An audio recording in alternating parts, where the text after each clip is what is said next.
ഈ സന്ധ്യയുടെ വിശുദ്ധ വേദഭാഗം ശുദ്ധമുള്ളവനായ മത്തായിയുടെ സുവിശേഷം 15-ാം അധ്യായം 21 മുതൽ 28 വരെയുള്ള വാക്യങ്ങൾ. ശുദ്ധമുള്ള മത്തായിയുടെ സുവിശേഷം 15-ാം അധ്യായം 21 മുതൽ 28 വരെയുള്ള വാക്യങ്ങൾ. യേശു അവിടം വിട്ട് സോർ സീദോൻ എന്ന പ്രദേശങ്ങളിലേക്ക് വാങ്ങിപ്പോയി. ആ ദേശത്ത് നിന്ന് ഒരു കനാന്യ സ്ത്രീ വന്ന് അവനോട്, കർത്താവേ, ഞാൻ ഈ വായിക്കുന്നത് ക്ലിയറായിട്ട് കേൾക്കാമോ? Is it clear? ഓക്കെ.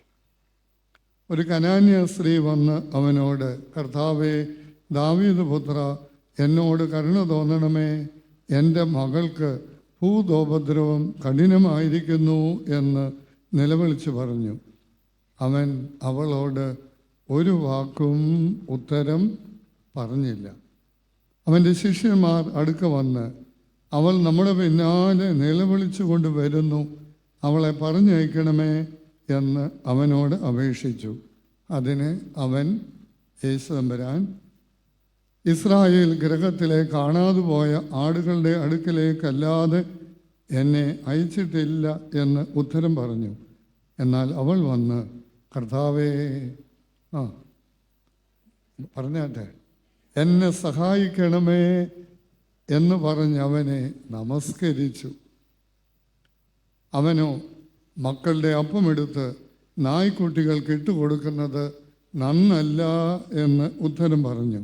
അതിനവൾ, അതേ കർത്താവേ, നായ്ക്കുട്ടികളും ഉടയവരുടെ മേശയിൽ നിന്ന് വീഴുന്ന നുറുക്കുകൾ തിന്നുന്നുണ്ടല്ലോ എന്ന് പറഞ്ഞു. യേശു അവളോട്, സ്ത്രീയേ, നിന്റെ വിശ്വാസം വലിയത്, നിന്റെ ഇഷ്ടം പോലെ നിനക്ക് ഭവിക്കട്ടെ. സ്ത്രീയേ, നിന്റെ വിശ്വാസം വലുത്, നിന്റെ ഇഷ്ടം പോലെ നിനക്ക് ഭവിക്കട്ടെ. നമ്മുടെ ആരാധനക്രമത്തിൽ ആണ്ടിൽ ഒരു ഞായറാഴ്ചത്തെ വിശുദ്ധ ഏവൻഗേലിയോൻ വായനയാണ് ഞാനിവിടെ വേദഭാഗമായി വായിച്ചത്. ഏത് ഞായറാഴ്ചയാണെന്ന് പറയാൻ പറ്റുമോ? വലിയ നോയമ്പിലെ 4-ാമത്തെ ഞായറാഴ്ച. എല്ലാ വർഷവും മുടങ്ങാതെ ദേവാലയത്തിൽ പോകുന്നവരും അഥവാ നോമ്പിലെ 4-ാമത്തെ ഞായറാഴ്ച പോകുന്നവരും കേൾക്കുന്ന ഒരു വേദഭാഗമാണിത്. യേശു തമ്പുരാനെ കാണുവാൻ, കേൾക്കുവാൻ, അവനിൽ നിന്ന് അനുഗ്രഹങ്ങൾ പ്രാപിക്കുവാൻ, സൗഖ്യം ലഭിക്കുവാൻ അനേകം ആൾക്കാർ അവൻ പോകുന്നിടത്തൊക്കെയും കൂടി വരിക പതിവായിരുന്നു. എല്ലാവരും 100% ആത്മാർത്ഥതയോടുകൂടി ആയിരുന്നു എന്ന് പറയാൻ പ്രയാസമാണ്. അന്നും ഇന്നും അതൊക്കെ തന്നെയാണ് നമുക്ക് കാണാൻ കഴിയുന്നത്. ഇതേ വേദഭാഗം ശുദ്ധമുള്ള മർക്കോസിൻ്റെ സുവിശേഷം 7-ാം അധ്യായം 24 മുതൽ 30 വരെയുള്ള വാക്യങ്ങളിൽ നമുക്ക് കാണാം. ഇത് തമ്മിൽ നമ്മളൊന്ന് തട്ടിച്ചു നോക്കുകയാണെങ്കിൽ ചില വ്യത്യാസങ്ങൾ കാണുവാനായിട്ട് കഴിയും. വിശുദ്ധനായ മർക്കോസ് വളരെ സംക്ഷിപ്തമായി, ലഘുവായി ആണ് ഈ വിഷയം അവതരിപ്പിക്കുന്നതെങ്കിൽ വിശുദ്ധനായ മത്തായി ശ്ലീഹ അതിൻ്റെ പൂർണ്ണ രൂപത്തിൽ എന്ന് നമുക്ക് ചിന്തിക്കാമായിരിക്കും അദ്ദേഹം അവതരിപ്പിക്കാനായിട്ട് ശ്രമിക്കുന്നു. വിശുദ്ധ മർക്കോസിൽ പറയുന്നുണ്ട്, സോർ സീദോൻ പ്രദേശത്തിലേക്ക് കർത്താവ് പോയത് ആരും അറിയരുതെന്ന് ആഗ്രഹിച്ചുകൊണ്ടാണ്. അത് മർക്കോസിൽ കാണാം. പക്ഷേ മറഞ്ഞിരിക്കാൻ തനിക്ക് കഴിഞ്ഞില്ല. ധാരാളം ആൾക്കാർ അവിടെ കടന്നു വന്നു. അങ്ങനെയുള്ള ഒരു സന്ദർഭത്തിലാണ് ഒരു കനാന്യ സ്ത്രീ കർത്താവിൻ്റെ അടുത്ത് വന്ന്, കർത്താവേ, എൻ്റെ മകൾക്ക് ഭൂതോപദ്രവം കഠിനമായിരിക്കുന്നു എന്ന് പറയുന്നത്. വിശുദ്ധ മർക്കോസിൻ്റെ സുവിശേഷത്തിൽ ഇതൊരു വീട്ടിലെ ചുറ്റുപാടിൽ നടക്കുന്നതായിട്ടാണ് കാണാൻ കഴിയുന്നതെങ്കിൽ വിശുദ്ധനായ മത്തായി ശ്ലീഹായിൽ ഇതൊരു യാത്രയുടെ ഭാഗമായി നടക്കുന്നതായിട്ടാണ് അനുമാനിക്കാൻ കഴിയുന്നത്.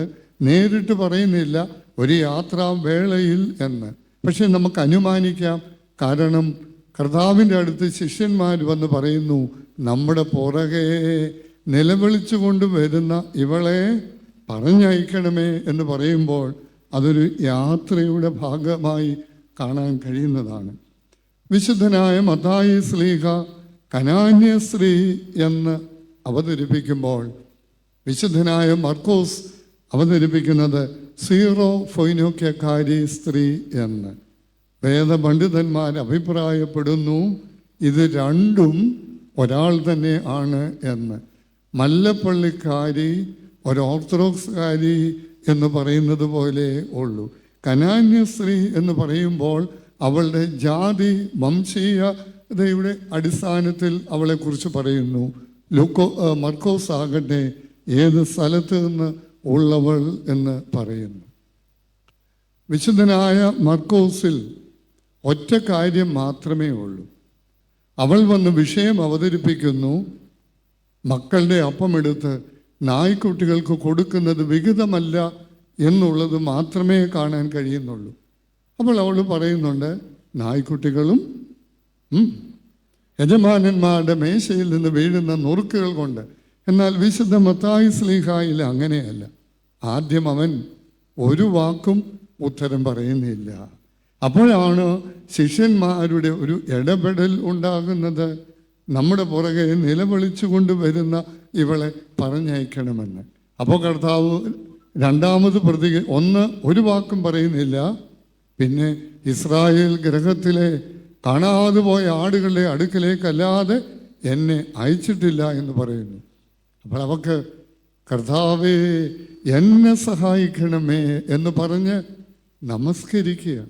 ചില പരിഭാഷകളിൽ വീണ് നമസ്കരിച്ചു എന്നർത്ഥം വരുന്ന അവളുടെ ആ കമ്മിറ്റ്മെൻറ്റ്, ഈ കാര്യത്തിലുള്ള അവളുടെ അർപ്പണം, ആത്മാർത്ഥത, എന്നെ സഹായിച്ചേ മതിയാകുകയുള്ളൂ, എനിക്ക് വേറൊരാളില്ല, വേറൊരാളുടെ അടുത്ത് എനിക്ക് പറയാനില്ല, അവിടുന്ന് മാത്രമേ ഉള്ളൂ. ഇതൊക്കെ നമുക്ക് വായിച്ചെടുക്കാൻ കഴിയുന്ന ഭാവനയിൽ കാണാൻ കഴിയുന്നത് മാത്രമാണ്. അപ്പോഴാണ് കർത്താവ് പറയുന്നത്, മക്കളുടെ അപ്പമെടുത്ത് ബാക്കി പറ, നായ്ക്കുട്ടികൾക്ക് കൊടുക്കുന്നത് നന്നല്ല, അഥവാ വിഹിതമല്ല. അപ്പം അവർക്ക് അതിന് മറുപടി ഉണ്ട്. നായ്ക്കുട്ടി എങ്കിൽ നായ്ക്കുട്ടികൾ എങ്ങനെയാണ് ജീവിക്കുന്നത്? യജമാനന്മാരുടെ മേശയിൽ നിന്ന് വീഴുന്ന നുറുക്കുകൾ കൊണ്ടാണല്ലോ. അത് കേട്ട് കഴിഞ്ഞപ്പോൾ പിന്നെ കർത്താവിന് പറയാൻ ഒന്നുമുണ്ടായിരുന്നില്ല. സ്ത്രീയേ, നിന്റെ വിശ്വാസം വലുത്, നിന്റെ ഇഷ്ടം പോലെ നിനക്ക് ഭവിക്കട്ടെ. എൻ്റെ ഊന്നൽ വാക്യം, സ്ത്രീയേ, നിന്റെ വിശ്വാസം വലുത്. ഈ സോർ സീദോൻ പ്രദേശം എന്ന് പറയുന്നത് പുറജാതിക്കാർ അധികം തിങ്ങിപ്പാർക്കുന്ന ഒരിടമാണ്. യഹൂദന്മാർക്ക് ആ പ്രദേശത്തുള്ളവരോട് നൂറ്റാണ്ടുകൾ പഴക്കമുള്ള ശത്രുതയുടെ വൈരുദ്ധ്യത്തിൻ്റെ ആത്മാവിലായിരുന്നു. അങ്ങനെയുള്ള ഒരു സ്ഥലത്ത് നിന്നാണ് ഒരു സ്ത്രീ വന്നിട്ട് കർത്താവിനോട് ഈ കാര്യം പറയുന്നത്. ഈ സോർ സീദോൻ പ്രദേശം, അതുകൊണ്ട് യഹൂദന്മാർക്ക് എന്നും ആ പ്രദേശത്തോടും അവിടെ പാർക്കുന്ന ജനതയോടും ഒരു അവജ്ഞ മനോഭാവം, നീരസ മനോഭാവം, അതിനേക്കാൾ നല്ലത് നല്ല മലയാളത്തിൽ പറഞ്ഞാൽ പുച്ഛ മനോഭാവം ആയിരുന്നു.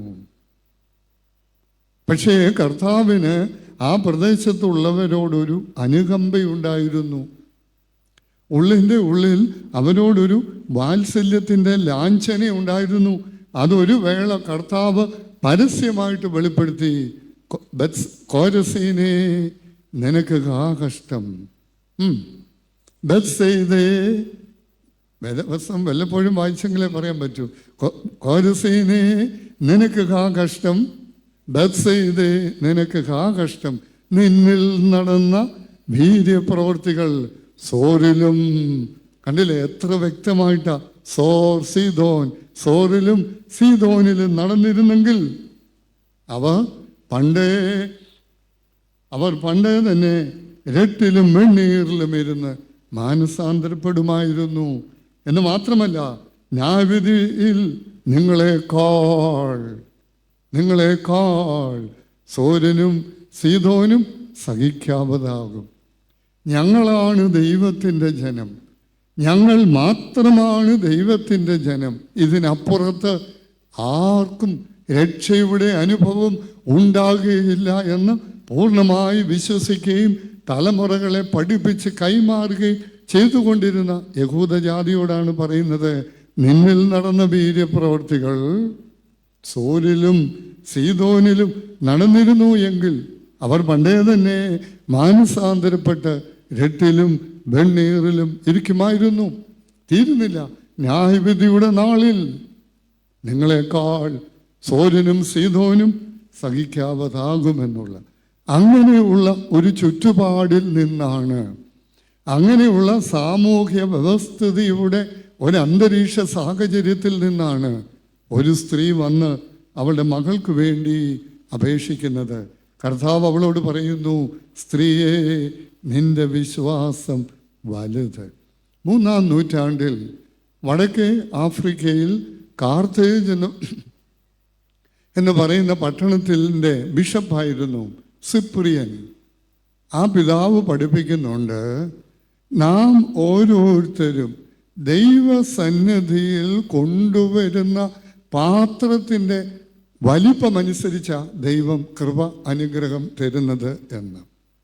ദൈവം സമൃദ്ധിയായി കൃപകളും അനുഗ്രഹങ്ങളും തരുവാൻ സന്നദ്ധന. പക്ഷേ എന്താ പ്രശ്നം? ദൈവത്തിൻ്റെ കുറവല്ല, നാം ദൈവസന്നിധിയിൽ കൊണ്ടുവരുന്ന പാത്രത്തിൻ്റെ വലിപ്പം. അത് ഇടുങ്ങിയതാണെങ്കിൽ അതിന് ആനുപാതികമായിട്ടുള്ളത് ലഭിക്കുകയുള്ളൂ. അതുകൊണ്ട് ഈ സാഹചര്യത്തിൽ വേണം, സ്ത്രീയെ, നിന്റെ വിശ്വാസം വലുത് എന്ന് കർത്താവ് അവളെക്കുറിച്ച് പറയുവാൻ. വേദ പണ്ഡിതന്മാർ കനാന്യ സ്ത്രീയെ പഴയ നിയമത്തിലെ രാഹാബ് എന്ന വേശ്യയോടും രൂത്ത് എന്ന് പറയുന്ന മഹിളാ രത്നത്തോടും ഉപമിക്കുന്നുണ്ട്.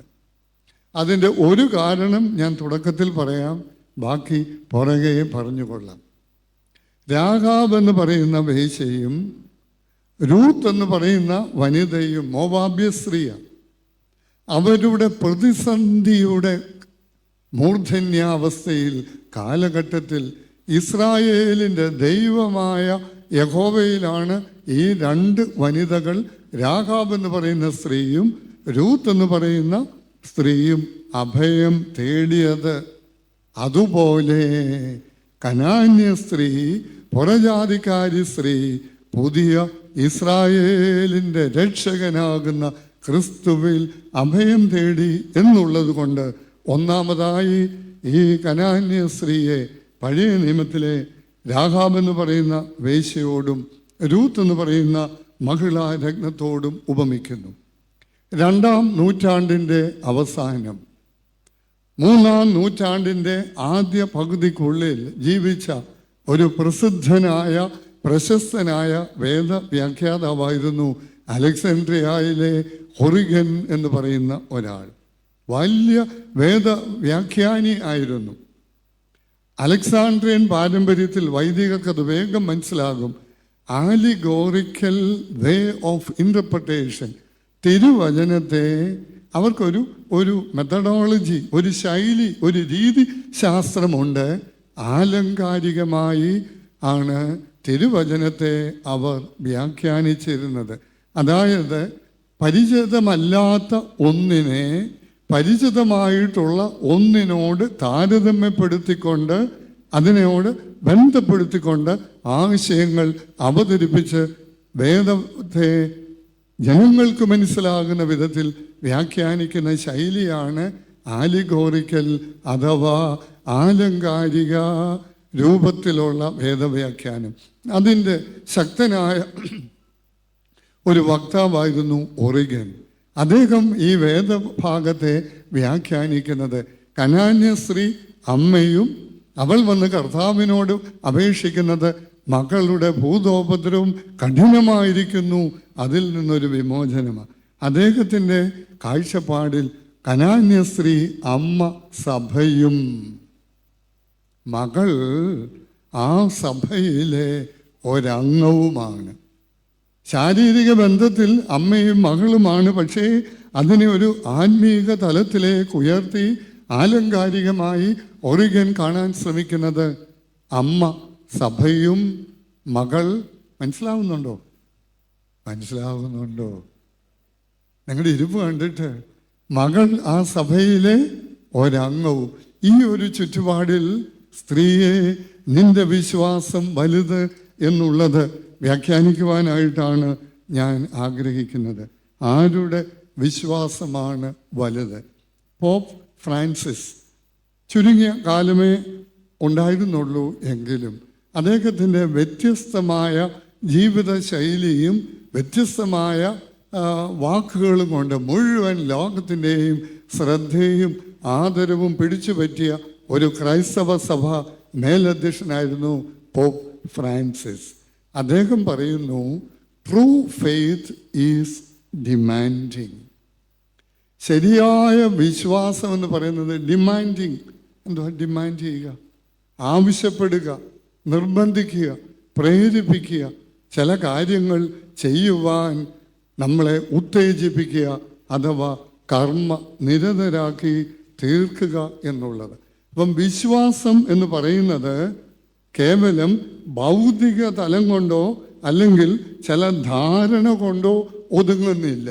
അതിനപ്പുറത്ത് ആ വിശ്വാസം തെളിയിക്കപ്പെടുവാൻ അതിന് ഉപോത്ബലകമായ കർമ്മങ്ങൾ, പ്രവർത്തനങ്ങൾ ഉണ്ടാകണം. അത് 4-ാം നൂറ്റാണ്ടിൽ ജെറുസലേമിൽ ജീവിച്ച വിശുദ്ധനായ കൂറിലോസ് എന്ന് പറയുന്ന ഒരു പിതാവ് ഇത് രണ്ടും ഒന്നിച്ചു പോകണമെന്ന് അദ്ദേഹം പറയുന്നത്. വിശ്വാസം എന്ന് പറയുന്നത് കേവലം ആശയപരമായോ ഭൗതികമായോ തത്വപ്രമാണങ്ങളായോ ഒതുങ്ങി നിന്നാൽ പറ്റില്ല. അതിനെ യാഥാർത്ഥ്യമാക്കുന്ന, അതിനെ അടിസ്ഥാനപ്പെടുത്തിയുള്ള കർമ്മങ്ങൾ കൂടി, പ്രവർത്തനങ്ങൾ കൂടി അതിനോടൊപ്പം ഉണ്ടാകുമ്പോഴാണ് അത് പൂർണ്ണമാകുന്നത്. അദ്ദേഹം പറയുന്നു, ദൈവീകതയുടെ കാര്യങ്ങൾക്ക് 2 തലങ്ങളുണ്ട്. നമ്മൾ പറയാറില്ലേ, ഒരേ നാണയത്തിൻ്റെ 2 വശങ്ങൾ എന്ന് പറയുന്നത് പോലെ ദൈവികമായ കാര്യങ്ങൾക്ക് 2 തലങ്ങൾ. ഒന്ന്, ഭക്തിപൂർവമായ വിശ്വാസ പ്രമാണങ്ങളും സുഹൃതപരമായ കർമ്മങ്ങളും ഉണ്ടാകണം. ഇത് രണ്ടും ഒരേ നാണയത്തിൻ്റെ 2 വശങ്ങൾ പോലെ. സുഹൃതപരമായ കർമ്മങ്ങളില്ലാത്ത വിശ്വാസമോ വിശ്വാസമില്ലാത്ത നല്ല കർമ്മങ്ങളോ ദൈവീകതയ്ക്ക് നിരക്കുന്നതല്ല എന്ന് ഞാൻ കുറെ കൂടി വ്യക്തമാക്കാം. ലോകത്തിൽ ക്രൈസ്തവരായ നമ്മൾ മാത്രമല്ല നല്ല കാര്യങ്ങൾ ചെയ്യുന്നത്. ഒരുപക്ഷെ നമ്മളെക്കാൾ കൂടുതൽ നല്ല കാര്യങ്ങൾ ചെയ്യുന്ന മറ്റ് മനുഷ്യരുണ്ടാകാം. അവർ ചെയ്യുന്നത് പോലെയല്ല നമ്മൾ ചെയ്യുന്നത്. അവർ ചില കാര്യങ്ങൾ ചെയ്യുന്നു, പക്ഷെ നാം അത് ചെയ്യുമ്പോൾ നമുക്കതിനൊരു വിശ്വാസത്തിൻ്റെ അടിത്തറയുണ്ട്. അതിനെ ബലപ്പെടുത്തുന്ന സുവിശേഷ തിരുവചന പശ്ചാത്തലമുണ്ട്. അതാണ് യെരുശലേമിലെ വിശുദ്ധനായ കൂറിലോസ് എന്ന് പറയുന്ന പിതാവ് പറയുന്നത്. ഭക്തിപൂർവമായ വിശ്വാസവും വേണം, അതിനോട് ചേരുന്ന ആനുപാതികമായ നല്ല കർമ്മങ്ങളും ഉണ്ടാകണം.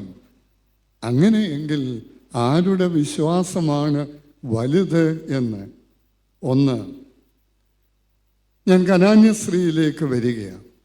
അവരൻ്റെ വേദന സ്വന്തം വേദനയായി അനുഭവപ്പെടുകയും തീരുന്നില്ല, അതിന് തന്നാൽ ആവുന്ന വിധത്തിൽ പരിഹാരം കാണുവാൻ ശ്രമിക്കുകയും ചെയ്യുന്ന ആളിൻ്റെ വിശ്വാസമാണ് വലുത്. കനാന്യ സ്ത്രീയും മകളും ഒറിഗൻ്റെ വേദവ്യാഖ്യാനം അനുസരിച്ച് സഭയും ആ സഭയിലെ ഒരംഗവും. അങ്ങനെയുള്ള ഒരംഗത്തിൻ്റെ പ്രയാസം, വേദന, ബുദ്ധിമുട്ട് സ്വന്തം വേദനയായി അനുഭവപ്പെടണം. അതിന് തന്നാലാവുന്ന വിധത്തിൽ പരിഹാരം കാണുവാൻ ശ്രമിക്കുകയും ചെയ്യുന്ന ആളിൻ്റെ വിശ്വാസമാണ് വലുത്. ഞാൻ വിശുദ്ധ ലൂക്കോസിൻ്റെ സുവിശേഷത്തിൽ നിന്ന് നമുക്ക് സുപരിചിതമായ 2 ഉപമകൾ, കർത്താവിൻ്റെ ഉപമകൾ പറയാം. ഈ ഉപമകൾക്ക് രണ്ടിനുമുള്ള പ്രത്യേകത അത് വിശുദ്ധ ലൂക്കോസിൻ്റെ സുവിശേഷത്തിൽ മാത്രമേ രേഖപ്പെടുത്തിയിട്ടുള്ളൂ. ഒന്ന് ധനവാന്റെയും ലാസറിൻ്റെയും ഉപമ, എല്ലാവർക്കും അറിയാവുന്ന. ധനവാന്റെ വീട്ടുപടിക്കൽ ധനവാന് എല്ലാമുണ്ട്, പേരില്ല. ലാസറിന് ഒന്നുമില്ല, പക്ഷെ അവനൊരു പേരുണ്ട്. അവൻ ധനവാന്റെ വീട്ടുപടിക്കൽ കിടക്കുന്ന ലാസർ. ധനവാനോ ധൂമ്രവർണ്ണ വസ്ത്രധാരിയായിട്ടുള്ളവൻ.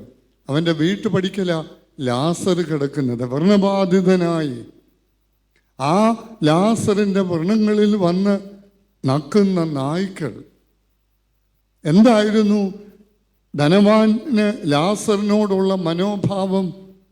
ഇംഗ്ലീഷിൽ പറഞ്ഞാൽ your problem, it is your misfortune, it's your matter, it doesn't matter to me.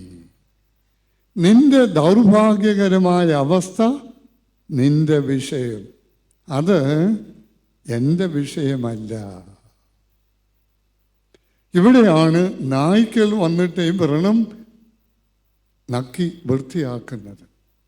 ഈ വേദഭാഗത്തെക്കുറിച്ച് 4-ാം നൂറ്റാണ്ടിൽ ജീവിച്ച സഭാപിതാവും എൻ്റെ കാവൽ പിതാവുമായ സ്വർണ്ണനാവുകാരൻ Mar Ivanios saint John Chrysostom ഹൃദയസ്പർശിയായ 4 പ്രസംഗങ്ങളാണ് നടത്തുന്നത്. കരഞ്ഞുകൊണ്ടല്ലാതെ അദ്ദേഹത്തിൻ്റെ ആ പ്രസംഗങ്ങൾ നമുക്ക് വായിച്ചു തീർക്കാൻ കഴിയുകയില്ല. അദ്ദേഹം ഇതങ്ങോട്ട് വർണ്ണിക്കുക. ആ ഭൂമുഖത്ത് ലാസറിനെ കാണുവാനും അഥവാ കണ്ടിട്ട് അവൻ്റെ വേദനയിൽ പങ്കാളിയാകാൻ ഒരു മനുഷ്യൻ പോലും ഇല്ലാതിരുന്നിടത്താണ് മനുഷ്യൻ വളരെ മോശമായി കാണുകയും ചിത്രീകരിക്കുകയും ചെയ്യുന്ന നായ്ക്കളോ വന്നിട്ട് അവൻ്റെ വേദനയിൽ പങ്കാളിയാകുന്നത്. നായ്ക്കൾ തങ്ങളുടെ നാവ് കൊണ്ട് ലാസറിൻ്റെ വ്രണങ്ങളിലെ പഴുപ്പ് വലിച്ചു കുടിക്കുമ്പോൾ സ്വർണ്ണനാവുകാരൻ കാണുന്നത് കുറേ തലങ്ങളുണ്ട്. ഒന്ന്, ലാസറിൻ്റെ വേദനയോട് ഏകീഭവിക്കാൻ നായ്ക്ക് ഇതല്ലാതൊരു മാർഗമില്ല. നായ്ക്കളെ വളർത്തുന്നവർക്കറിയാം, സ്നേഹപ്രകടനം കൂടിയ നക്കി ഇല്ലാതാക്കും നമ്മളെ കൂടെ. അവൻ്റെ വേദനയിൽ പങ്കാളി ആകുന്ന ഭാവമാണ്. 2, അരമുള്ള നാവുകൊണ്ട് ഈ ലാസറിൻ്റെ വ്രണങ്ങളിലെ പഴുപ്പ് വലിച്ചു കുടിക്കുമ്പോൾ അതൊരു ശുദ്ധീകരണ പ്രക്രിയ നടക്കുന്നുണ്ട്. 3, ലാസറിന് അത് വലിയൊരു സ്വാന്തനത്തിൻ്റെ സ്പർശം, സ്വാന്തനം, ഒരു വലിയ ആശ്വാസമാണ്. നായയെ നമ്മൾ നിസ്സാരവൽക്കരിക്കരുത് കേട്ടോ.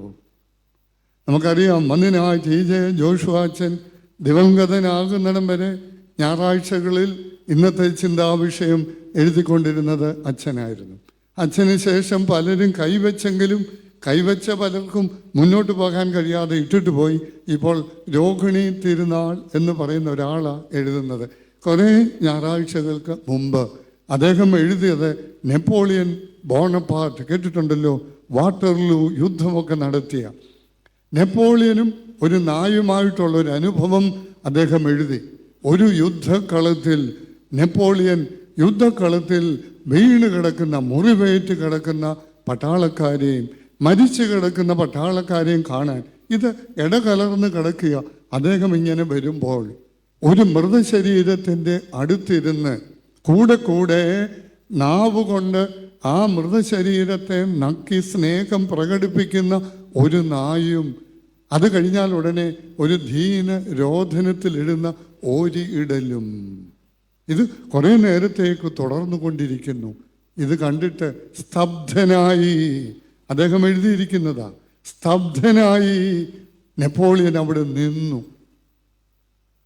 അത് അദ്ദേഹത്തിൻ്റെ മനസ്സിന് രൂപാന്തരം വരുത്തിയെന്നാണ് ആ ചിന്താവിഷയം എഴുതിയ രോഹിണി തിരുനാൾ എഴുതിയത്. ഇത് തന്നെയാണ് നമ്മുടെ സ്വർണ്ണനാവുകാരൻ മാർ ഈവാനിയോസും വർണ്ണിക്കുന്നത്. മനുഷ്യ, നീ നീച സൃഷ്ടി എന്ന് കാണുന്ന, മോശമായി കാണുന്ന ആ നായെ ഒന്ന് നോക്ക്.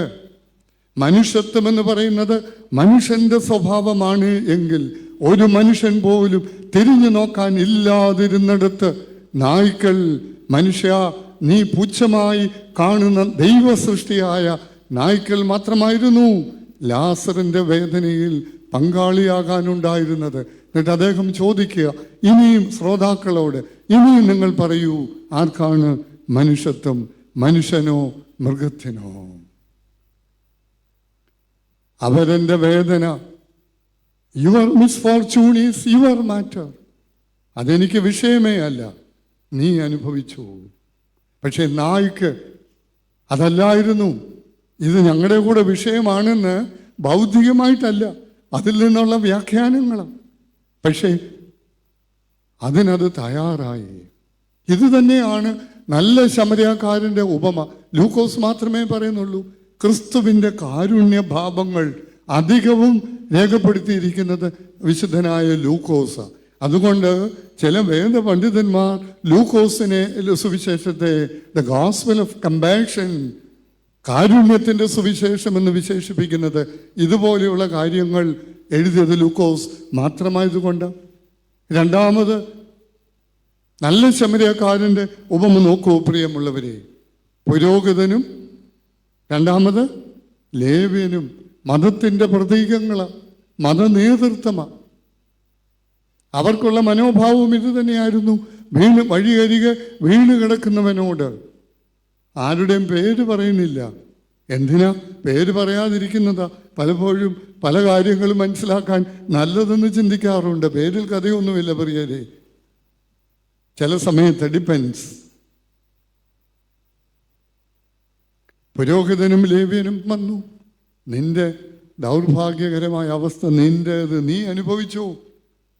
പക്ഷേ അവിടെ ഒരു ശമരിയക്കാരൻ വന്നു. വിശുദ്ധനായ ലൂക്കോസ് എഴുതിയിരിക്കുന്നു, അവനെ കണ്ട് മനസ്സലിഞ്ഞു. എണ്ണിക്കോ, മനസ്സലിഞ്ഞു. അരികെ ചെന്നു, എണ്ണയും വീഞ്ഞും പകർന്ന് അവൻ്റെ മുറിവുകളെ കെട്ടി, അവനെ തൻ്റെ വാഹനത്തിൽ കയറ്റി വഴിയമ്പലത്തിലേക്ക് കൊണ്ടുപോയി. വഴിയമ്പലക്കാരനെ ഏൽപ്പിച്ചു. 2 വെള്ളിക്കാശും കൊടുത്തു. തീരുന്നില്ല. അധികം വല്ലതും ചെലവിട്ടാൽ ഞാൻ തിരികെ വരുമ്പോൾ തന്നുകൊള്ളാം. ഇതാണ് ഫ്രാൻസിസ് മാർപ്പാപ്പ പറയുന്നത്, ട്രൂ ഫെയ്ത്ത് ഈസ് ഡിമാൻഡിങ്. അതുകൊണ്ടാണ് കർത്താവ് പറഞ്ഞത്, നല്ല ശമരിയാക്കാരൻ്റെ ഉപമ പറഞ്ഞിട്ട് കർത്താവ് ആ ഭാഗം അവസാനിപ്പിക്കുന്നത് എങ്ങനെയാ? നീയും പോയി ഇതുപോലെ ചെയ്യുവീനെന്ന്. അതാണ് ഫ്രാൻസിസ് മാർപ്പാപ്പ വ്യക്തമാക്കുന്നത്, ട്രൂ ഫെയ്ത്ത് ഈസ് ഡിമാൻഡിങ്. ശരിയായ വിശ്വാസമുണ്ടെങ്കിൽ അത് ചില കർമ്മങ്ങളിലേക്ക് പ്രേരിപ്പിക്കും. പ്രിയമുള്ളവരെ, പ്രേരിപ്പിക്കും. അങ്ങനെയുള്ളവർക്ക് അടങ്ങിയിരിക്കാൻ പറ്റില്ല. വരുന്ന ഞായറാഴ്ച വലിയ നോയമ്പിൽ നോമ്പാന്നറിയാം, 3-ാമത്തെ ഞായറാഴ്ചയാണ്. വേദഭാഗം എന്തുവാ? തളർവാദി പക്ഷപാതക്കാരനെ സൗഖ്യമാക്കരുത്. അവൻ കപ്പർന്നഹൂമിലെ, യേശു തമ്പുരാൻ കപ്പർന്നഹൂമിലെ ഒരു വീട്ടിലുണ്ടെന്ന് ശ്രുതിയായി. ധാരാളം ആൾക്കാർ അവരെ തടിച്ചുകൂടി. എല്ലാവർക്കും അറിയാവുന്നതാ, എല്ലാ ആണ്ടിലും കേൾക്കുന്നതാ. പോരാഞ്ഞത് വരുന്ന ഞായറാഴ്ച കേൾക്കും. ഞാൻ വിശദാംശത്തിലേക്ക് അടക്കിയല്ല. ഞാൻ അവിടെ 2 വ്യക്തികളെ കാണുന്നു, 2 സമൂഹങ്ങളെയും കാണുന്നു. 2 വ്യക്തികൾ, തളർന്ന് കിടക്കുന്ന പക്ഷപാതക്കാരനും എല്ലാവർക്കും സൗഖ്യം കൊടുക്കുന്ന ലോകത്തിൻ്റെ രക്ഷകനായ ക്രിസ്തുവും. 2 സമൂഹങ്ങളെ കാണാം. പക്ഷപാതക്കാരനെയും കൊണ്ട് വരുന്ന 4 പേർ, മൈനോറിറ്റി, ഒരു ചെറിയ ഗ്രൂപ്പാണ്. 4 പേരേ ഉള്ളൂ. ഒരു കയ്യിലെ വിരലിൽ എണ്ണാനുള്ളവരേ ഉള്ളൂ. പക്ഷെ അവിടെ നിൽക്കുന്ന ഒരു വലിയ ആൾക്കൂട്ടമുണ്ട്. ആൾക്കൂട്ടം അപകടമാണ്. ഇന്ന് പലതിൻ്റെയും അടിസ്ഥാനം ആൾക്കൂട്ടം. രാസഗംഭീരമായിരുന്നു, വലിയ ആളായിരുന്നു, ഇല്ലേ? എന്താ ഫലം? അതുകൊണ്ട് ആ പണ്ടുള്ളവർക്ക് ബോധ്യമുണ്ടായിരുന്നു. അവർ പറഞ്ഞു, ആള് കൂടിയാൽ ആൾ കൂടിയാൽ ഇത് തോണ്ടിക്കൊണ്ടിരുന്നാൽ പോരാ, ഇതൂടൊക്കെ പഠിക്കണം. ആൾ കൂടിയാൽ പാമ്പയാകില്ല, കാര്യം നടക്കില്ല. അവിടെയാണ് വ്യത്യസ്തരായി ആൾക്കൂട്ടം പ്രതിബന്ധമാ, സ്റ്റംബ്ലിംഗ് ബ്ലോക്ക്. 4 പേർ യേശു ഉണ്ടെന്നറിഞ്ഞപ്പോൾ, കപ്പർന്നഹൂമിലെ ഒരു വീട്ടിൽ യേശു ഉണ്ടെന്നറിഞ്ഞപ്പോൾ അവരുടെ മനസ്സിൽ വന്ന ആദ്യത്തെ ചിത്രം ആരുടേതായിരുന്നു? തളർവാദക്കാരൻ്റേതായിരുന്നു. അവനെയും കൊണ്ട് വരികയാണ്. വന്നപ്പോൾ അകത്തേക്ക് കിടക്കാൻ ഒരു മാർഗവുമില്ല. അവനെ വഴി തള്ളിയില്ല. നിനക്കൊക്കെ ഗുണം ചെയ്യാമെന്ന് കണ്ടാലും അതനുഭവിക്കാൻ യോഗമില്ലെന്ന് പറഞ്ഞ് അവനെ വഴി തള്ളിയില്ല. നല്ല കാര്യങ്ങൾക്ക് പ്രതിസന്ധി ഉണ്ടാകും. നല്ല കാര്യങ്ങൾ ചെയ്യുമ്പോൾ അതിന് പ്രതികൂലതകൾ പലത് കാണും. പക്ഷെ ആത്മാർത്ഥത ഉള്ള പ്രവർത്തനമാണെങ്കിൽ അതിനെ അതിജീവിക്കാൻ അവർ തയ്യാറായിരിക്കും. അവർ ചെയ്തത് എന്താണെന്നും നമുക്കറിയാം. ആ വേദഭാഗം അവസാനിക്കുന്നു. യേശു ബാക്കി പറ, അവരുടെ വിശ്വാസം കണ്ടിട്ട്. ആരാ അവര്? പക്ഷപാതക്കാരനെ കൊണ്ടുവന്നു. അവരെൻ്റെ വേദന ബാക്കി പറ. അവരെൻ്റെ വേദന കണ്ട് ആസ്വദിച്ചവരല്ല. അവനൊക്കെ അനുഭവിക്കട്ടെ എന്ന് പറഞ്ഞ് വിധി എഴുതിയവനല്ല. നിന്റെ വിഷയം നീ പോയി അനുഭവിച്ചോ എന്ന് പറഞ്ഞ് എഴുതി തള്ളിയവരുമല്ല. ഏറ്റെടുക്കുവാൻ സന്നദ്ധരായവരും അതിൻ്റെ പൂർത്തീകരണത്തിനുണ്ടായ പ്രതിബന്ധത്തെ അതിജീവിച്ചവരും. വഴികളഞ്ഞില്ല. എങ്ങനെയും അവരെൻ്റെ വേദന സ്വന്തം വേദനയായി കണ്ട് അതിന് തങ്ങളാൽ ആവുന്ന വിധത്തിൽ പരിഹാരം കാണുവാൻ ശ്രമിക്കുന്നവരുടെയും വിശ്വാസമാണ് വലുത്. ഒറ്റ മിനിറ്റ് മാത്രം ദൈർഘ്യമുള്ള ഒരു സിനിമ.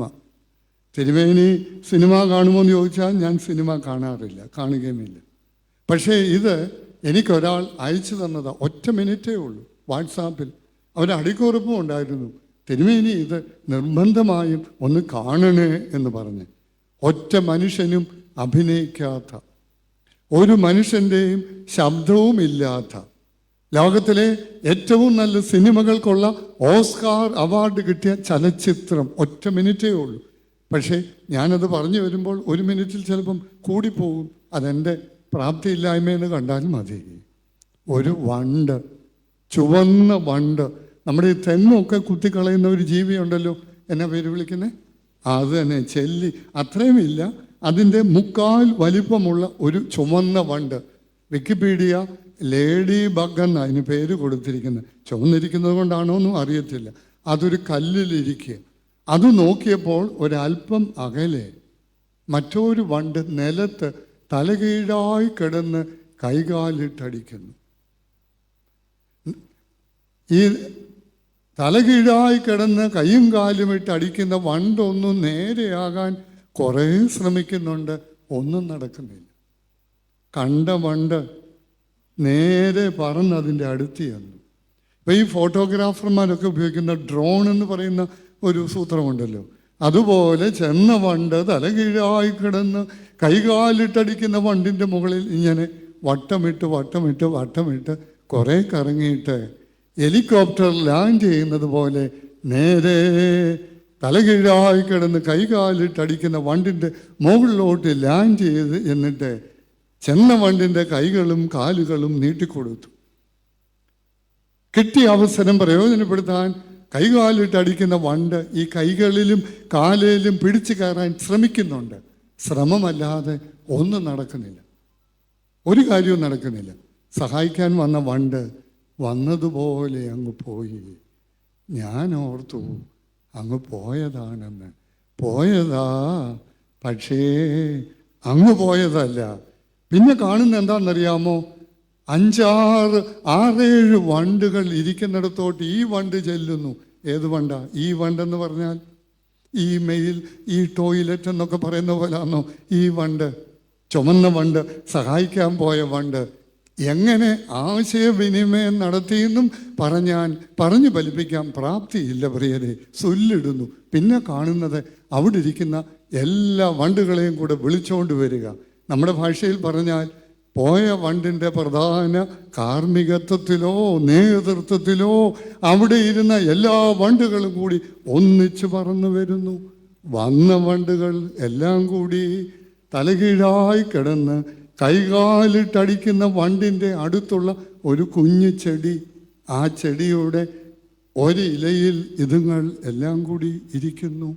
ഇതുങ്ങളുടെ ഭാരം കൊണ്ട് ഇല മാത്രമല്ല ചെടിയോടെ ചാഞ്ഞ് ചാഞ്ഞ് ചാഞ്ഞ് തലകീഴായി കിടക്കുന്ന വണ്ടിന് തൊടാവുന്നത് പോലെ അങ്ങോട്ട് മുട്ടിച്ചു കൊടുക്കുന്നു.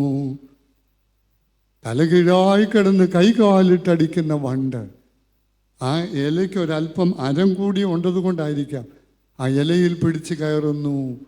എല്ലാ വണ്ടുകളും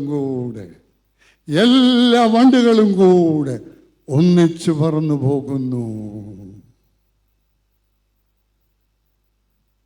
ഞാൻ എത്ര നേരം ഇത് പിടിച്ചുകൊണ്ടിരുന്നു എന്നുള്ളത് എനിക്ക് അറിയുകയുള്ളൂ. ഞാൻ ഈ പള്ളിയുടെ നടയിൽ നിന്നുകൊണ്ടാണ് പറയുന്നത്. എൻ്റെ 2 കണ്ണിൽ നിന്നും എനിക്ക് പരിസരബോധം വരാൻ അല്പസമയമെടുത്തു. 2 കണ്ണിൽ നിന്നും അല്പം കണ്ണുനീർ അടർന്ന് എൻ്റെ മടിയിൽ വീണു. എൻ്റെ മനസ്സിൽ വന്നു, വണ്ട് ഏത് പള്ളിയാ എനിക്കറിയില്ല. വണ്ടിന് കൺവെൻഷനുണ്ടോ എനിക്കറിയില്ല. നോയമ്പുണ്ടോ എന്ന് എനിക്കറിയില്ല. പക്ഷേ പക്ഷേ പക്ഷേ വണ്ടിന് വേണമെങ്കിൽ ആ ദൗത്യം ഉപേക്ഷിച്ചിട്ട് പോകാമായിരുന്നു, ഇല്ലേ? ഞാൻ അവനെ ഒന്ന് സഹായിക്കാൻ നോക്കിയതാ. രക്ഷപ്പെടില്ല. എഴുതി തള്ളാമായിരുന്നു. അല്ല പോരാ, എന്നെ കൊണ്ട് പറ്റില്ലെങ്കിൽ നമ്മുടെ വർഗത്തിലുള്ളവരെ കൊണ്ടുവരണം. ഇനി ഒന്ന് നോക്കൂ പ്രിയമുള്ളവരെ, ഒറിഗൻ വ്യാഖ്യാനിക്കുന്ന അമ്മ സഭയും മകൾ ആ സഭയിലെ ഒരംഗവും. കമ്മിറ്റ്മെന്റ്. അമ്മയ്ക്ക് വേണമെങ്കിൽ എൻ്റെ മോക്ക് ഭൂതോദര ഒന്ന് സഹായിക്കണമേ. എല്ലാം നിങ്ങൾ കൂട്ടി വായിക്കേ. നായികളെ നോക്ക്, ചമരക്കാരനെ നോക്ക്,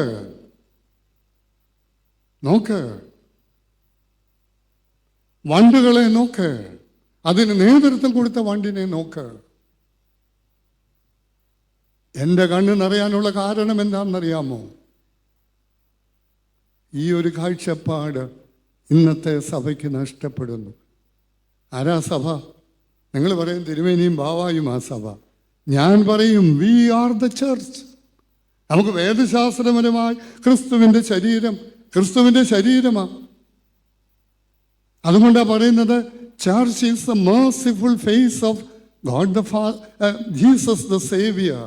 യേശു ക്രിസ്തുവിനെ കുറിച്ച് പറഞ്ഞു, Jesus is the merciful face of God the father. പറഞ്ഞത് ഫ്രാൻസിസ് മാർപ്പാപ്പയ. എനിക്ക് അദ്ദേഹത്തോട് വലിയ സ്നേഹമാണ്. അതുകൊണ്ട് അദ്ദേഹത്തെ ഞാൻ ആഴത്തിൽ വായിക്കുന്നു, പഠിക്കുന്നു. കാരണം 2 പ്രാവശ്യം നേരിട്ട് കാണാനും ഒന്നിച്ചിരുന്ന് പൊങ്ങച്ചനായി പോകും. അതുകൊണ്ട് വേണ്ട, പറയുന്നില്ല, പൊങ്ങച്ചൻ പറയാനല്ല. So great a man. എനിക്ക് അദ്ദേഹം വലിയൊരു മനുഷ്യനാണ്. അതുകൊണ്ട് അദ്ദേഹം പറഞ്ഞു, യേശു ക്രിസ്തു പിതാവായ ദൈവത്തിൻ്റെ കാരുണ്യമുഖമാണ്. ഞാനത് വായിച്ചിട്ട് എൻ്റെ അടിയിൽ ഒരു വാചകം ഞാൻ എഴുതി. യേശു ക്രിസ്തു പിതാവായ ദൈവത്തിൻ്റെ കാരുണ്യമുഖമാണെങ്കിൽ ക്രിസ്തുവിൻ്റെ ശരീരമായ സഭ ക്രിസ്തുവിൻ്റെ കാരുണ്യമുഖം ആയിരിക്കണം. ക്രിസോസ്റ്റമോസ്. ഒരു സഭയാകുന്നത്, ക്രിസ്തുവിൻ്റെ ശരീരമാകുന്നത് ആരാധനയോടൊപ്പം അതിന് ആനുപാതികമായ യെരുശലേമിലെ കൂർലോസ് പറയുന്ന അതിനാനുപാതികമായ കർമ്മങ്ങളും വേണം. പ്രിയമുള്ളവരെ, അവരെൻ്റെ വേദന സ്വന്തം വേദനയായി കാണണം.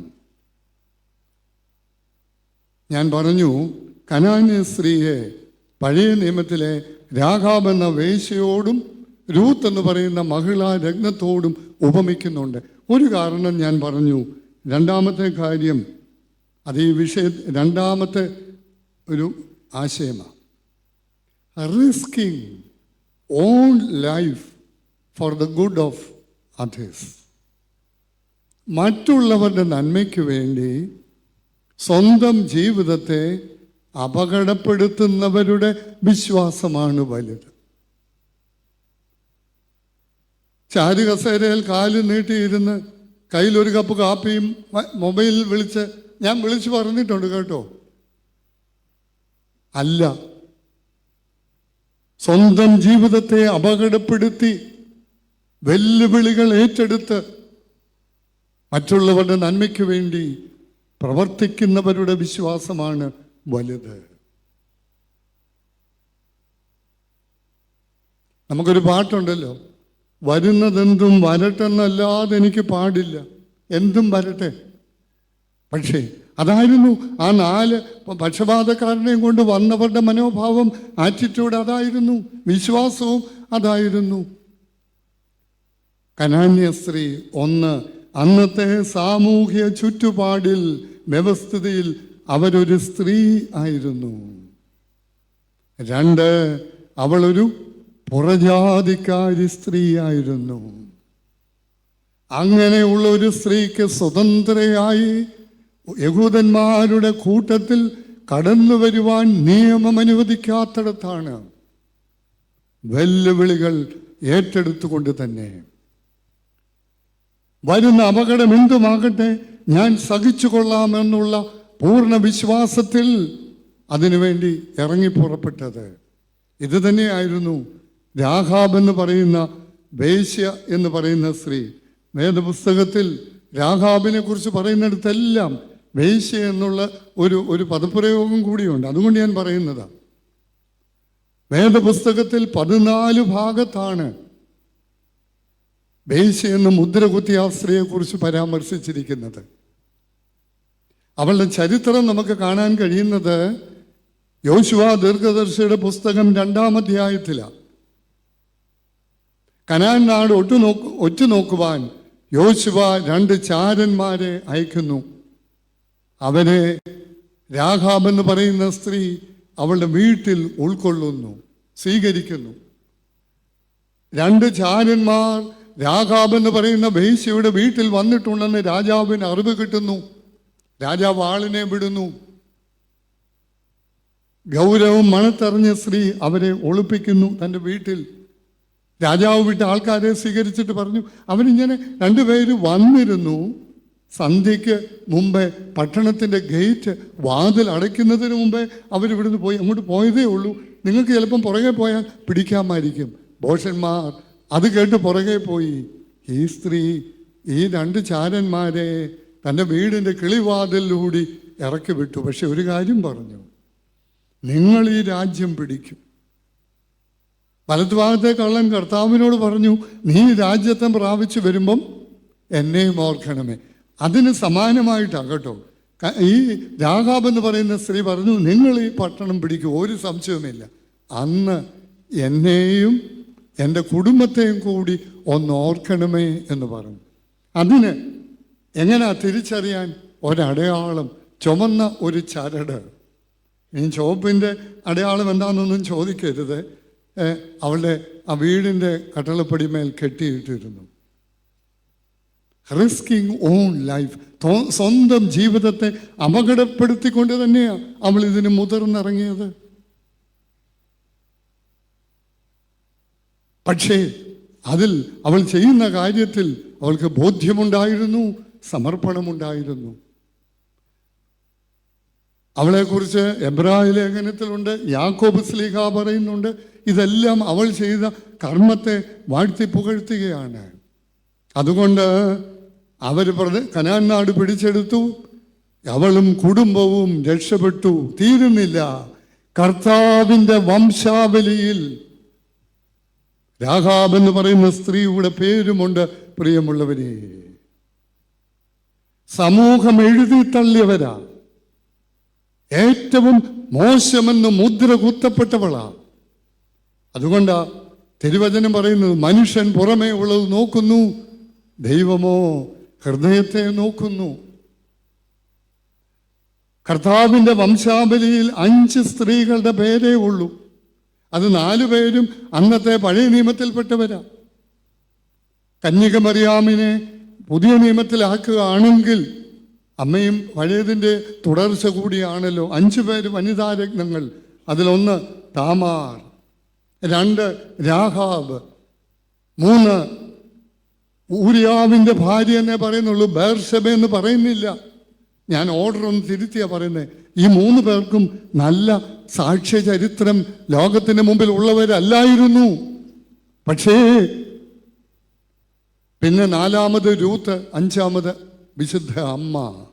അമ്മയുടെ പേര് ചേർക്കപ്പെട്ട കർത്താവിൻ്റെ വംശാവലിയിൽ ഞാൻ ബാക്കിയുള്ളവരെയൊക്കെ വിടുന്നു.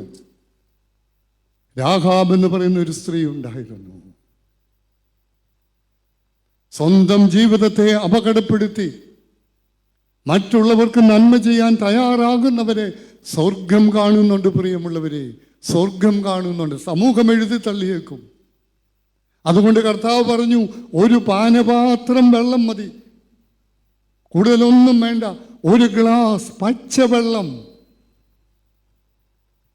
ഇന്നിപ്പം കുപ്പിവെള്ളത്തിന് വിലയുണ്ട്, പക്ഷെ അന്ന് വെള്ളത്തിന് വിലയില്ലെന്നുള്ളതാ എൻ്റെ ധാരണ. നാടൻ ഭാഷയെ പറഞ്ഞ വലിയ വിലയില്ലാത്തത് കൊടുത്താൽ പോലും സ്വർഗത്തിൽ അതിന് ഫലമുണ്ട്. സ്വർഗത്തിൽ അതിന് ഫലമുണ്ട്. ഓർക്കണം, ഈ മകൾ വ്യക്തികളോടൊപ്പം അമ്മയോടൊപ്പം പേരെഴുതപ്പെട്ടു കർത്താവിൻ്റെ വംശാവലിയിൽ. ഇത് തന്നെയാണ് രൂത്തിലും നമുക്ക് കാണാൻ കഴിയുന്നത്. രൂത്തിന് ചരിത്രം നമുക്കറിയാമല്ലോ. യഹൂദായിൽ അത് ഞാൻ 3-മത്തെ കാര്യമായിട്ടാണ് പറയുന്നത്. 3, ആരുടെ വിശ്വാസമാണ് വലുത് എന്നുള്ളത്. 3, who put others' needs before their own. സ്വന്തം കാര്യങ്ങളെക്കാൾ മറ്റുള്ളവരുടെ കാര്യങ്ങൾക്ക് പരിഹാരം കാണാൻ അല്ലെങ്കിൽ അതിൽ ശ്രദ്ധിക്കുന്ന ആൾ. കനാന്യ സ്ത്രീക്ക് സ്വന്തമായി ഒന്നും പറയാനില്ല. അവളുടെ ശ്രദ്ധ മറ്റൊരു മകളിലായിരുന്നു. സ്വന്തം കാര്യങ്ങളെക്കാൾ മകളുടെ കാര്യത്തിന് എന്ന് വേണമെങ്കിൽ ചിന്തിച്ചു ഊന്നൽ കൊടുക്കുന്നു. സ്വാർത്ഥതയില്ലാത്ത സേവന സന്നദ്ധത. ഇതിനേറ്റവും നല്ല ഉദാഹരണം രൂത്ത് എന്ന് പറയുന്ന മഹിളാ രത്നമാണ്. സ്വാർത്ഥതയില്ലാത്ത സേവന സന്നദ്ധത. മഹാത്മാ ഗാന്ധി പറയുന്നുണ്ട്, the best way to know yourself is to lose yourself in the service of others. നിങ്ങൾക്ക് നിങ്ങളെ തന്നെ കണ്ടെത്തുവാനുള്ള ഏറ്റവും നല്ല മാർഗം, the best way to find yourself, നിങ്ങളെ തന്നെ നിങ്ങൾക്ക് കണ്ടെത്തുവാനുള്ള ഏറ്റവും നല്ല മാർഗമെന്ന് പറയുന്നത് മറ്റുള്ളവരെ ശുശ്രൂഷിക്കുന്നതിൽ നിങ്ങളെ തന്നെ നഷ്ടപ്പെടുത്തിക്കൊള്ളുക.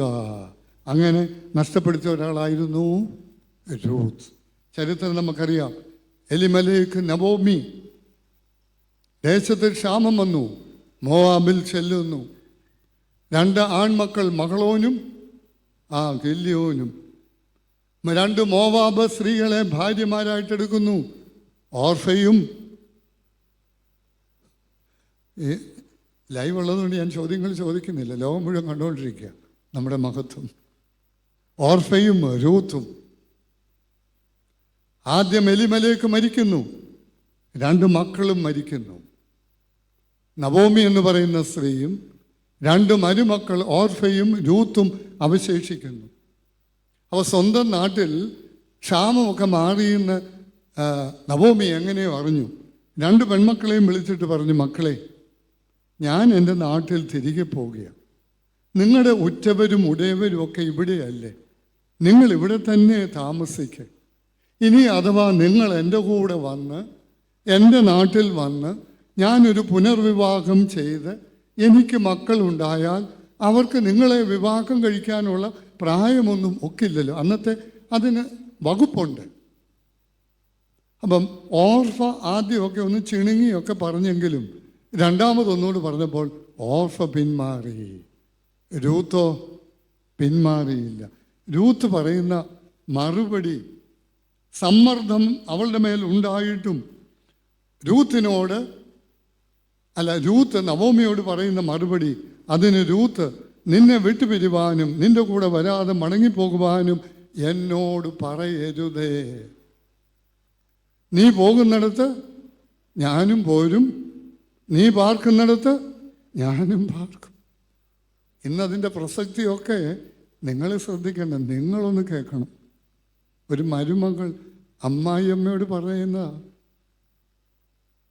നീ പാർക്കുന്നിടത്ത് ഞാനും പാർക്കും, നിന്റെ ജനം എൻ്റെ ജനം, നിന്റെ ദൈവം എൻ്റെ ദൈവം, നീ മരിക്കുന്നിടത്ത് ഞാനും മരിച്ചടക്കപ്പെടും. മരണത്താലല്ലാതെ ഞാൻ നിന്നെ വിട്ടുപിരിഞ്ഞാൽ യഹോവ തക്കവണ്ണവും അധികവും എന്നോട് പ്രവർത്തിക്കട്ടെ. അവൾ കൂടെ പോയി. അമ്മായിയമ്മയ്ക്ക് വേണ്ടി സ്വന്തം ജീവിതത്തിൻ്റെ ലോകപ്രകാരമുള്ള എല്ലാ സുഖ സൗകര്യങ്ങളും വേണ്ട എന്ന് വെച്ച ഒരു യുവതി വിധവയാണ് Ruth. She was a widow, വിധവയായിരുന്നു. അവൾ ചെറുപ്പവുമായിരുന്നു. അങ്ങനെയുള്ളവളാണ് തൻ്റെ ജീവിതത്തിൻ്റെ എല്ലാ കാര്യങ്ങളും വേണ്ട എന്ന് വെച്ച് അമ്മായിയമ്മയ്ക്ക് വേണ്ടി മാത്രം ജീവിച്ചു. അവൾക്ക് മടങ്ങിപ്പോകാനൊക്കെ പറഞ്ഞിട്ടും പോയില്ല. ദൈവം അവളെ കണ്ടു. പ്രിയമുള്ളവരെ, ദൈവം അവളെ കണ്ടു. ദൈവം അവളുടെ കർമ്മങ്ങൾ കണ്ടു. ദൈവം അവളുടെ ജീവിതവും ആ ജീവിതത്തിലെ സമർപ്പണവും സേവന സന്നദ്ധതയും പോരാ, ആത്മാർത്ഥതയും ദൈവം കണ്ടു. ബോവാസ് എന്ന് പറയുന്ന ഒരാൾ, എലിമലേക്കിന്റെ കൂട്ടത്തിൽപ്പെട്ട ഒരാൾ അവളെ വിവാഹം കഴിക്കാൻ തയ്യാറാകുന്നു. അവൾക്ക് ബോവാസിൽ ഓബേദ് എന്ന് പറയുന്ന ഒരു മകനുണ്ടാകുന്നു. ആ മകനാണ് ദാവീദ് രാജാവിന്റെ പിതാവായ ഈശായുടെ അപ്പൻ. ചില പാളിച്ചകൾ പറ്റിയെങ്കിലും ഭക്തനായി രൂപാന്തരപ്പെട്ട മഹാനായ, ഞാൻ അദ്ദേഹത്തിൻ്റെ വീഴ്ചകൾ ദൈവം ക്ഷമിച്ചു. അദ്ദേഹത്തിൻ്റെ സങ്കീർത്തനങ്ങളാണല്ലോ അധികവും നമ്മൾ പാടുന്നതും ആരാധനയിൽ ഉപയോഗിക്കുന്നതും. അങ്ങനെയുള്ള ഒരാളിൻ്റെ വല്യപ്പന് ജന്മം കൊടുക്കാനുള്ള ഭാഗ്യം രൂത്തിന് കിട്ടി. അവൾ നവോമിയെ ഉപേക്ഷിച്ച് സ്വന്തം ജീവിത സുഖം മാത്രം, ഞാനത് വീണ്ടും ഇൻവേർട്ടഡ് കോമാസ് ഇട്ട് പറയുക, സ്വന്തം ജീവിതത്തിൻ്റെ സുഖം മാത്രം നോക്കി അവൾ പോയിരുന്നെങ്കിൽ അവൾക്കൊരിക്കലും ഈ ഒരു പദവിയോ തീരുന്നില്ല. വംശാവലിയിൽ അവളുമുണ്ട് പ്രിയമുള്ളവരെ, രൂത്ത്. അപ്പൊ ജീവന്റെ പുസ്തകത്തിൽ പേരുണ്ടാകുന്നവരുടെ മഹത്വമാണ് ഞാൻ പറയാൻ ശ്രമിക്കുന്നത്.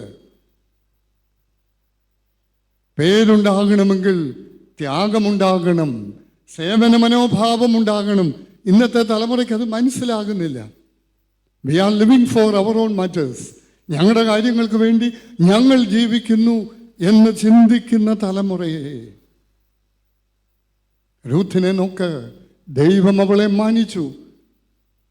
ദാവീദിന്റെ വല്യപ്പന് ജന്മം കൊടുക്കാൻ സാധിച്ചു.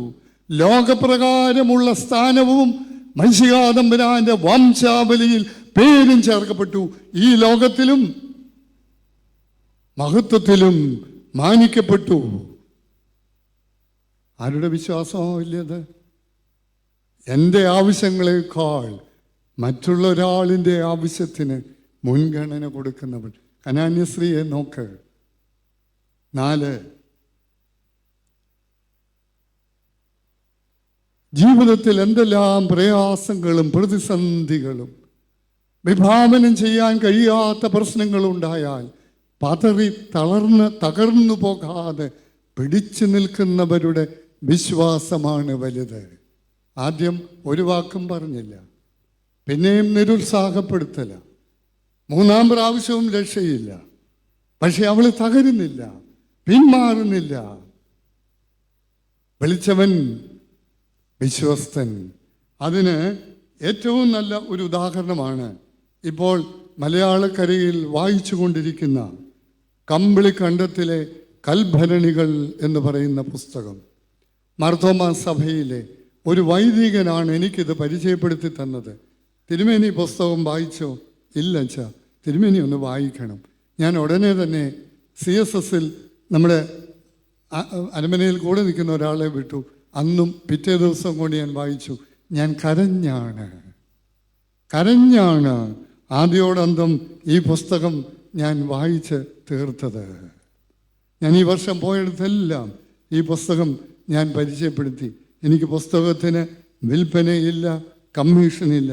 പക്ഷെ ആരെങ്കിലും വായിച്ചാൽ നല്ലത് എന്ന് ഞാൻ കരുതുന്നു.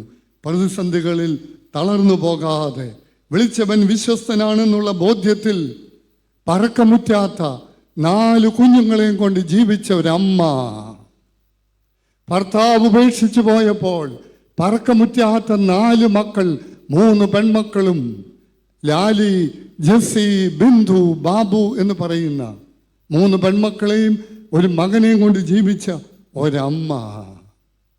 പള്ളിക്കാര് തീരുമാനമെടുക്കുന്നു, മക്കളെ വീട്ടുകാരെടുക്കട്ടെ, മേരി അവളുടെ വീട്ടിൽ പോകട്ടെ. ഒക്കത്തൊരരിവാളും കുത്തിക്കൊണ്ട് മേരി പള്ളി കമ്മിറ്റി കൂടുന്നിടത്ത് ചെന്നു. ദൈവം കൂട്ടിച്ചേർത്തതിനെ വേർപെടുത്താൻ തനിക്കാരാടോ അധികാരം തന്നതെന്ന് അച്ഛനോട് ചോദിച്ചു. ചോദിക്കേണ്ടടുത്ത് ചോദിക്കേണ്ടി വരുമായിരിക്കും. ഇതാണോ ദൈവത്തിൻ്റെ സഭ? എതിലെങ്കിലും പൊക്കോട്ടെ. മേരി 4 കുഞ്ഞുങ്ങളെ കൊണ്ട് കല്ലാർ ഡാമിൽ ചാടി ആത്മഹത്യ ചെയ്യാൻ പോയി. കുറ്റിരുട്ടത്തെ കൊലപ്പാതിരാ നേരത്ത് വനത്തിനുള്ളിലൂടി അവരുടെ പള്ളിയുടെ പടിക്കലുള്ള ഒരു കുരിശും തൊട്ടി ചെന്നിട്ട് മേരി ഒരു വിളിക്കുന്നുണ്ട്, എൻ്റെ ക്രിസ്തു രാജാ എന്ന്. ആ പ്രദേശം മുഴുവൻ പ്രകമ്പനം കൊണ്ട് കാണും. അക്ഷരാർത്ഥത്തിൽ സ്വർഗത്തിൻ്റെ കവാടത്തിൽ ചെന്നത് മുട്ടിക്കാണും. കല്ലാർ ഡാമിൽ ചെന്നു. അമ്മ പറഞ്ഞു, മക്കളെ, അമ്മ ആദ്യം ചാടും, എൻ്റെ മക്കൾ ഓരോരുത്തരും അമ്മയ്ക്ക് പുറകെ ചാടണം. 10 വയസ്സ് എല്ലാം താഴെയാ. ഒരെണ്ണം പറഞ്ഞു, അമ്മേ, ഞങ്ങൾക്ക് ചാടാൻ ധൈര്യമില്ല, ഞങ്ങളെ എടുത്തിട്ടിട്ട് അമ്മ ചാടിക്കോ അമ്മേ.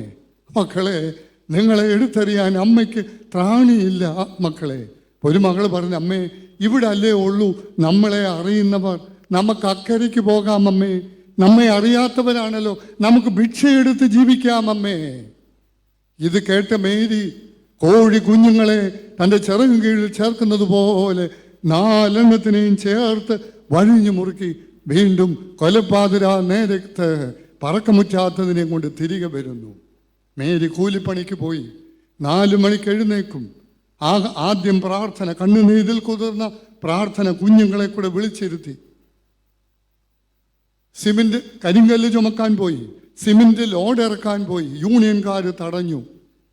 മേരി നെഞ്ചത്തിരുന്ന തോർത്തെടുത്ത് തലയിൽ കെട്ടിയിട്ട് പറഞ്ഞു, പറക്കമുറ്റാത്ത എൻ്റെ കുഞ്ഞുങ്ങളെ വളർത്താനാ ഞാൻ ചുമടെടുക്കാൻ വന്നത്, തടയാൻ ധൈര്യമുണ്ടെങ്കിൽ വരാൻ പറഞ്ഞു. ഒരുത്തനും വന്നില്ല. മേരി അങ്ങനെയാ കുഞ്ഞുങ്ങളെ വളർത്തിയത്. എല്ലാം നല്ല നിലയിൽ. പെൺമക്കളും മകനും, ഏകമകൻ ബാബു, നമ്മുടെ ജിജിയച്ഛനൊക്കെ കണ്ടതാ, അദ്ദേഹത്തെ നേരിൽ കണ്ടതാ. എൻ്റെ ഒരു സ്നേഹിതനാ, ഊരിൽ വെച്ച് വിളിക്കും, ജിജോച്ചനെയും വിളിക്കും എന്നെ കിട്ടിയില്ലെങ്കിൽ. PhD വിവിധ യൂണിവേഴ്സിറ്റികളിൽ പഠിപ്പിക്കുന്നു. ബാക്കി 3 പെൺമക്കളും വിദേശത്ത് നല്ല നിലയിൽ. കണ്ണുനീരും പ്രാർത്ഥനയും കണ്ണുനീരും വിപതി ധൈര്യം ദൈവം നടത്തുമെന്നുള്ള പൂർണ്ണ വിശ്വാസത്തിൽ ആദ്യം ഒന്ന് പതറി. പക്ഷേ മക്കൾ ബലം കൊടുത്തു. ഇവരെ ഉപേക്ഷിച്ച് പോയ അപ്പൻ തിരികെ വരുന്ന ഒരു സന്ദർഭമുണ്ട്. കുട്ടികൾ തിരിച്ചറിഞ്ഞില്ല ഇത് ഞങ്ങളുടെ അപ്പനാണെന്ന്. അപ്പനാണെന്ന് അമ്മ പറഞ്ഞപ്പം മക്കൾ പറഞ്ഞു, അമ്മേ നമുക്ക് ഈ മനുഷ്യൻ വേണ്ട അമ്മേ, നമ്മളെ തള്ളിയിട്ട് പോയ മനുഷ്യനെ നമുക്ക് വേണ്ട അമ്മേ. മേരി മറുപടി പറഞ്ഞു, എൻ്റെ ഭർത്താവിനെ സ്വീകരിക്കുവാൻ എനിക്കൊരു ബുദ്ധിമുട്ടുമില്ല മക്കളെ. 4 മക്കളുടെ മുമ്പിൽ വെച്ച് മേരിക്ക് വേണമെങ്കിൽ വരച്ച വരയിൽ ഭർത്താവിനെ നിർത്തി തൊലി ഉരിക്കാമായിരുന്നു. മേരി ചെയ്തില്ല. ചെയ്താൽ പോലും മേരിയെ ലോകത്തിന് കുറ്റപ്പെടുത്താൻ പറ്റില്ല. മേരി ചെയ്തില്ല. ഈ കഴിഞ്ഞ 12 വർഷം എല്ലാ അപമാനവും സഹിച്ച് വളരെ കഷ്ടപ്പെട്ടാണ് ഞാൻ നിങ്ങളെ വളർത്തിയത്. അതുകൊണ്ട് ഇനിയും ഞാൻ പണിക്ക് പോകും. മക്കളെ, അപ്പൻ എങ്ങനായിരുന്നാലും അമ്മയ്ക്ക് അപ്പൻ സുന്ദരനാ മക്കളെ. അമ്മയ്ക്ക് നിങ്ങൾ 4 പേരെ കിട്ടിയത് ഈ അപ്പൻ ഉണ്ടായിരുന്നത് കൊണ്ടാണ് മക്കളെ. അതുകൊണ്ട് ഞാൻ അപ്പനെ സ്വീകരിക്കുന്നു. നിങ്ങൾക്ക് വേണ്ട എങ്കിൽ നിങ്ങൾക്ക് പോകാം മക്കളെ. മക്കൾ അപ്പനെയും മക്കൾ അമ്മയെയും സ്നേഹിക്കുകയും ബഹുമാനിക്കുകയും ചെയ്യേണ്ട പാഠങ്ങൾ എവിടെ നിന്നാണ് പഠിക്കേണ്ടത്? അമ്മ അപ്പന് കൊടുക്കുന്ന സ്നേഹവും ബഹുമാനവും അപ്പൻ അമ്മയ്ക്ക് കൊടുക്കുന്ന തിരിച്ചുമുണ്ട് കേട്ടോ, തിരിച്ചുമുണ്ട്, രണ്ടുമുണ്ട്. അതുകൊണ്ട് സ്വർണ്ണനാവുകാരൻ ഈവാന്യൂസ് പറയുന്നുണ്ട്, husband and wife they are called to be servants to each other. ആരും ഉയർന്നതും താഴെയുമല്ല. മക്കൾ പഠിക്കണം. അമ്മയും അപ്പനും പരസ്പരമുള്ള സ്നേഹം കണ്ടു പഠിക്കണം. നിങ്ങൾക്ക് ഈ അപ്പനെ വേണ്ട എങ്കിൽ നിങ്ങളെ കിട്ടിയത് ഈ അപ്പനുണ്ടായിരുന്നുണ്ട്, നിങ്ങൾക്ക് പോകാം. പക്ഷെ ഞാൻ എൻ്റെ ഭർത്താവിനെ സ്വീകരിക്കുന്നു. അയാൾ നിങ്ങളുടെ അപ്പനാകുന്നതിന് മുമ്പ് എന്ത് ചെയ്തു എന്നതൊക്കെ വിട്ടുകളഞ്ഞേരെ. ഇതിൻ്റെ ഇടയ്ക്ക് വീട്ടുകാരും പള്ളിക്കാരും ഒക്കെ പറക്കമുറ്റാത്ത പിള്ളേരോട് ചില ദിവസം ചോദിക്കും, മക്കളെ വൈകിട്ട് വീട്ടിൽ വല്ല സന്ദർശകരുമുണ്ടോ? അതാ വീട്ടുകാർക്കും പള്ളിക്കാർക്കും അറിയേണ്ടത്. മക്കളെ, കുഞ്ഞുങ്ങളെ, നിങ്ങൾ ഭക്ഷണം കഴിച്ചോ? സ്കൂളിൽ പോയോ? വേഷം ധരിക്കാനുണ്ടോ? രാത്രി സന്ദർശകരുണ്ടോ എന്ന് എട്ടും പൊട്ടും തിരിയാത്ത കുഞ്ഞുങ്ങളോടാ. ഇതാണോ പള്ളിയും സഭയും? ഞാൻ ഉറുകൻ്റെ മുമ്പിൽ മുട്ടുകുത്തിക്കൊണ്ടാണ് ഞാൻ പറയുന്നത്. അമ്മ സഭയും മകൾ ആ സഭയിലെ അംഗവുമാണ്. വിട്ടേരെതിലെങ്കിലും സന്ദർശകരുണ്ടോ? ഈ മേരി മൂത്ത മകൾ ലാലിയുടെ കല്യാണ സമയത്ത് കൊടുക്കുന്ന ഒരു ഉപദേശമുണ്ട്. മോളെ, ലാലിയുടെ മൂത്ത മകളുടെ വിവാഹ സമയത്ത് അമ്മ കൊടുക്കുന്ന ഉപദേശം, മോളെ, വിട്ടുവീഴ്ചയുടെ ജീവിതമാ കുടുംബജീവിതം. മേരിക്ക് ഒരു വിദ്യാഭ്യാസവും ഇല്ല, പക്ഷേ ദൈവാത്മാവിൽ വിവേകമുണ്ട്. ഞാൻ നിങ്ങളെ 2 കൂട്ടരെയും വെല്ലുവിളിക്കുന്നു. നിങ്ങൾ ഒരിക്കലെങ്കിലും നിങ്ങളുടെ മക്കളോട് പറഞ്ഞിട്ടുണ്ടോ, മക്കളെ, വിട്ടുവീഴ്ചയുടേതാണ് കുടുംബജീവിതമെന്ന്? നമ്മൾ പറയും, വിട്ടുകൊടുക്കരുത് മോളെ, വിട്ടുകൊടുക്കരുത്. നീ എൻ്റെ മോളാണെങ്കിൽ അത് തന്നെ. ഞാനായിട്ട് എന്തിനാ ഇത് പറയാതിരിക്കുന്നത്? മേരി പറഞ്ഞു, വിട്ടുവീഴ്ചയുടേതാണ് കുടുംബജീവിതം മക്കളെ. ഞാൻ നിർത്തുക. എനിക്ക് രാത്രി കോട്ടയത്ത് പോവുകയും വേണം. ഞാൻ സ്റ്റാൻഡ് ബൈ ആയിട്ടാണ് പ്രസംഗം തീർക്കാൻ വർഗീസ് അച്ഛനെ വിളിച്ചു വരുത്തത്. ഞാൻ അച്ഛനോട് പറഞ്ഞാൽ ഞാൻ പ്രസംഗിക്കാം, തീരുന്നില്ലെങ്കിൽ അച്ഛൻ തീർത്താം. ദൈവം തീർത്തു തന്നു. ദൈവകൃപയ്ക്ക് നന്ദി. ഞാൻ ശിരസ് നമിക്കുന്നു. ആരുടെ വിശ്വാസമാണ് വലുത്? Tell me whose faith is great. അവരൻ്റെ വേദന സ്വന്തം വേദനയായി അനുഭവപ്പെടണം, ഏറ്റെടുക്കണം. സ്വന്തം ജീവിതത്തെ അപകടപ്പെടുത്തി മറ്റുള്ളവർക്ക് നല്ല കാര്യം ചെയ്യാൻ സന്നദ്ധമാകണം. 2, 3 സ്വന്തം കാര്യങ്ങളെക്കാൾ മറ്റുള്ളവരുടെ കാര്യങ്ങൾക്ക് മുൻതൂക്കം കൊടുക്കണം. റൂത്ത്. 2-മത്തേത് രാഹാബ്. പ്രതികൂല പ്രതിസന്ധികൾ ഉണ്ടായാലും തകർന്നു പോകാതെ വിളിച്ചവൻ വിശ്വസ്തനാണ്. ഞാനതിന് വേദപുസ്തകത്തിന് വെളിയിൽ ആനുകാലിക ചുറ്റുപാടിൽ മേരി എന്ന് പറയുന്ന മാന്യയായ വനിതയെ ഞാൻ കാണുന്നു. സ്ത്രീയെ, നിന്റെ വിശ്വാസം വലുത്.